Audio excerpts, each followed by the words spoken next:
Guys, क्या आपने one man army का ट्रेलर देखा? ट्रेलर नहीं, सॉरी, टीजर।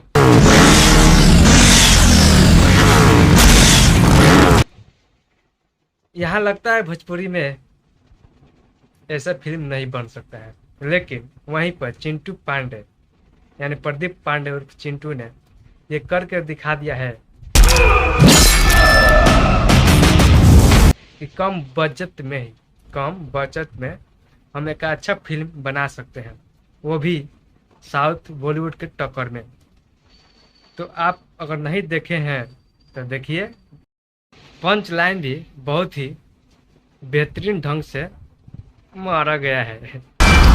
मुझसे मिलने से पहले तुझे मौत क्यों नहीं मिल गई?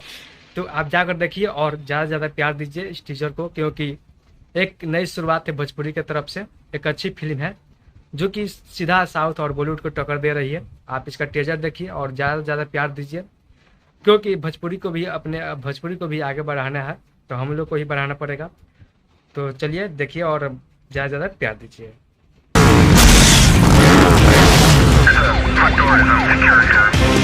मेरे जिंदा होने से ज्यादा तुझे जीने का अफसोस होगा।